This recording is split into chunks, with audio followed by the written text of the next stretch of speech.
And I'm back. Bienvenidos otra vez a la sección de mi blog para aprender el idioma español.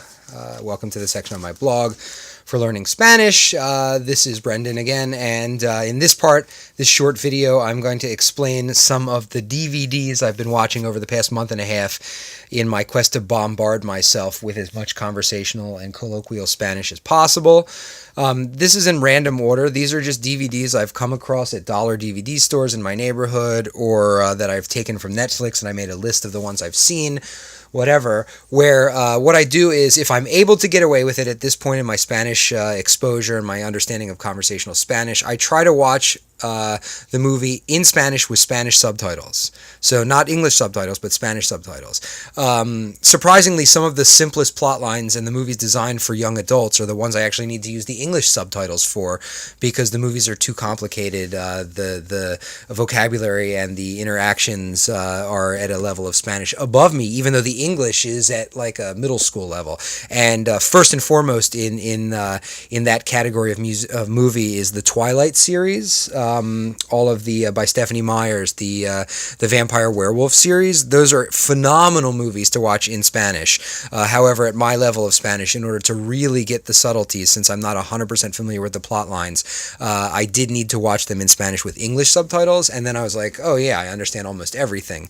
And I'm not just saying that, I really did. It's just that it was going by so fast, and there was some higher level Spanish I didn't know, and I needed to fill in the gaps. With most of these other movies I'm going to show you that I actually have the originals of, like these, I did watch them in Spanish with Spanish subtitles, and whatever I lost in the plot, the animation or the acting on screen, whatever it was, certainly more than made up for it. I would say realistically I understood 85% of what was going on. If it's a movie I've already seen, then certainly I understood 100% of what was going on. It was just a matter of getting my brain to register real-time Spanish coming at me at real time, at real speed. So, before I forget to mention, we're not looking at it here, and that's because I don't have the originals for them, but I certainly have all of them in English. I do have the originals for them in Chinese languages as well as in Hebrew. This is the Harry Potter series. I can't recommend the Harry Potter series enough as a language learning resource if you like Harry Potter movies and if you like the Harry Potter books. I know we're looking at the Wizard DVD now, so just bear with me a second, then we're going to get to these DVDs. But just like Destinos is my number one educational video language learning resource for Spanish, my absolute number one language learning resource for any language practically other than Sesame Street or those sorts of programs for video would be Harry Potter movies, because they were such a worldwide phenomenon that they were translated and overdubbed into just like 30, 40 languages, I'm sure.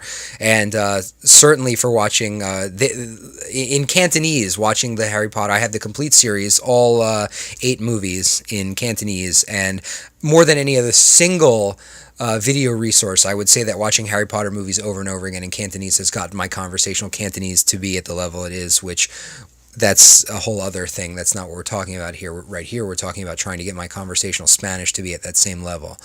But yeah, Harry Potter movies are great. The great thing about many, this is a slight digression, and then we'll get to these videos.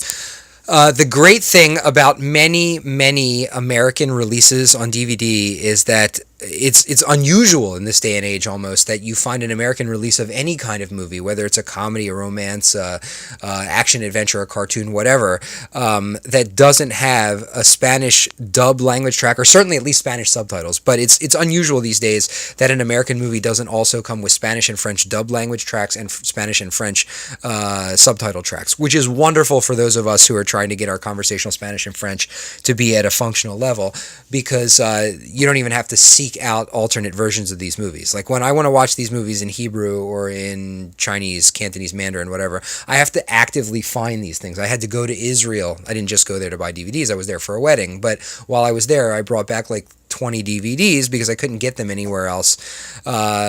Chinese is a little easier. I'm lucky there's a really good Chinatown here in Manhattan, so I'm always buying, $1 and $5 and $7 legitimate Hong Kong versions of all of my favorite movies, but with Cantonese and Mandarin overdubs. So for Spanish, we're very lucky. We're very fortunate that these are just the U.S. releases of all of these movies I'm about to show you for the most part, and they automatically add a Spanish language track, and they're really fun to watch. So This I had never heard of. This is a very famous cartoon movie from the 70s called Wizards, and I just happened to pick it up for $1 yesterday at a DVD store in my neighborhood. The animation is superb. The storyline is really fun. It's very Tolkien-esque, and the Spanish language track and the Spanish subtitles were very easy for me to, for the most part, understand everything. And I actually had this running in the background. I wasn't even totally focused on it. This is actually a Spanish movie, an animated movie called Teo, Calzador Intergalactico, an intergalactic hunter. And it's a story of a little Kermit the Frog looking kind of a reptile guy who basically he's a little kid and he's heir to the throne on his planet, and he's bored and he wants to go hunting, and he has a fight with his with the advisor to his grandfather and with his grandfather, and decides to leave the planet, and he winds up coming to Earth, and he has a series of misadventures, and it's a lot of fun. It's entirely in Spanish with English subtitles, and no Spanish subtitles available on this, but this is a charming movie. I think I picked it up for a few dollars at a neighborhood DVD store. It's currently for sale in my Amazon store, so I'm not sure how much longer I'll have it, but it's really great. This I did take out of Netflix, and I did copy these, but these are great. This is the complete Indiana Jones series, and all of them have Spanish and French language tracks with Spanish and French subtitles, and I've been watching them, and especially the Kingdom of the Crystal Skull. I really like that storyline, and since it takes place in South America, or Central America rather, with some sort of undetermined pre-Mayan civilization or whatever, it's just really great to watch. It's really, really excellent to watch that one in Spanish. Y tu mamá también. This is a very kinky, very sexy movie, and for those of you who saw my previous blog entry about comic books, you know that I'm a big fan of reading porn comic books in foreign languages. If you're into that kind of thing, I'm not so much that I'm into it.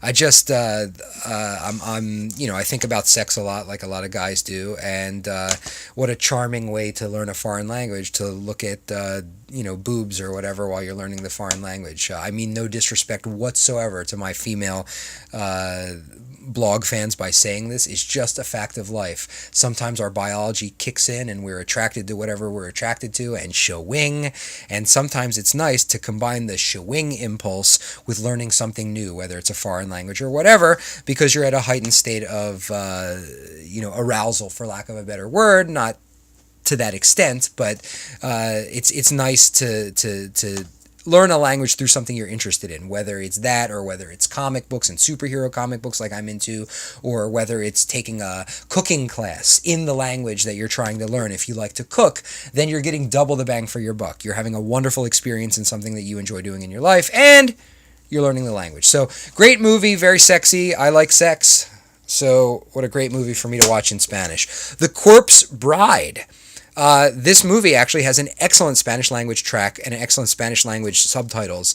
Funny enough, I'm better at French than I am at Spanish, but I actually had to watch this in French with English subtitles because I had never seen it before, and I didn't really know what was going on, and I missed some of the plot subtleties. But because I now know the plot, I was able to watch it in Spanish with Spanish subtitles, and I would say I got like 85 to 90% of what was going on as a combination of remembering what was going on and really understanding the Spanish in real time while it was being spoken.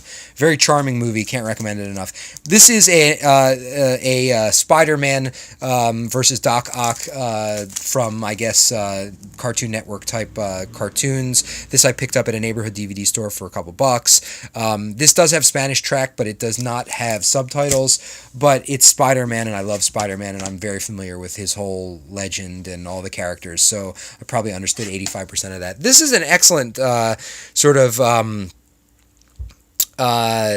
I think Mexican Spanish movie called The Mystery of the Trinidad, or El Misterio del Trinidad, and it's a story of a guy, and his father dies, and his father was a deep sea diver looking for a sunken ship that sunk in the 1700s, or the 1600s rather, and the son, in trying to reconcile the death of his father, decides to pick up where his father left off. And the plot is wonderful. The storyline is excellent.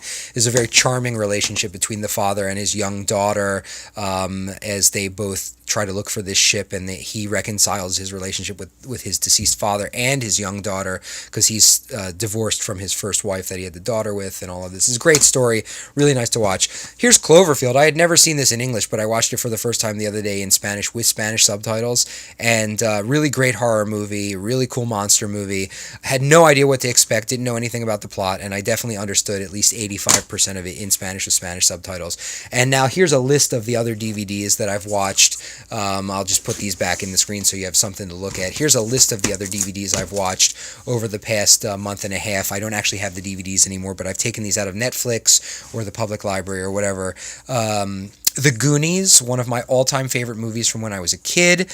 Really fun in Spanish, and if you guys remember the scene where the mother asks Mouth to translate for the Spanish housekeeper, they actually make a charming substitution and pretend that she's Italian, and he's translating into Italian for her. Then Spider-Man 2 and 3 actually have wonderful Spanish language tracks with Spanish subtitles. Spider-Man 1, for whatever reason, these are the Tobey Maguire ones. They only have a French language track. Big Trouble in Little China in Spanish with Spanish subtitles is excellent. Can't recommend it enough. City of Ember in Spanish with Spanish subtitles was wonderful. I had seen the movie before, I think in French with French subtitles, so I totally knew what was going on. Great movie. Accepted, which is a very funny comedy with Justin somebody, I can't remember his last name. Really, really funny comedy. Blake Lively's in it. Kind of like a Van Wilder type comedy. It's actually really good in Spanish with Spanish subtitles or with English subtitles. I think I had to watch it with English subtitles because the Spanish is pretty sophisticated. Again, Twilight and the Twilight series was wonderful. There's a Spanish movie that I think it's a Spanish movie. It's called El Corazón del Guerrero, the warrior's heart. It's actually a very disturbing movie. It's sort of under the guise of being a kids' Dungeons and Dragons type movie, but it's really deep and it's really fucked up. And the guy goes crazy at the end, and I have no idea who the intended audience for this movie was, but it purports to be a movie that's like on a par with Never Ending Story, although it does have some nudity. But in the end, it's like a really deep, fucked up movie that even adults would be disturbed by. So I'm not really sure what they were going for, but it is a charming movie and good to watch in Spanish with Spanish or English subtitles. A Night at the Museum and A Night at the Museum 2 are amazing in Spanish with Spanish subtitles. Really fun, funny movies. And last but not least, The Princess Bride in Spanish with Spanish subtitles was wonderful. And there's actually a really great book. I can't think of what it's called right now, and I don't own it, but I've taken it out of the public library. I'll try to remember and write about it in my blog, but it's basically about using American English language movies that already have Spanish language tracks with Spanish subtitles, switching on the Spanish and watching the movies and using them to learn Spanish. So I'm not the first person that's ever thought of this, but there's a book specifically about doing this for Spanish using movies, and one of the movies it recommended was The Princess Bride, and they really hit the nail on the head. It's a great one. So this is a long video. Thanks for watching. Talk to you guys later. Bye.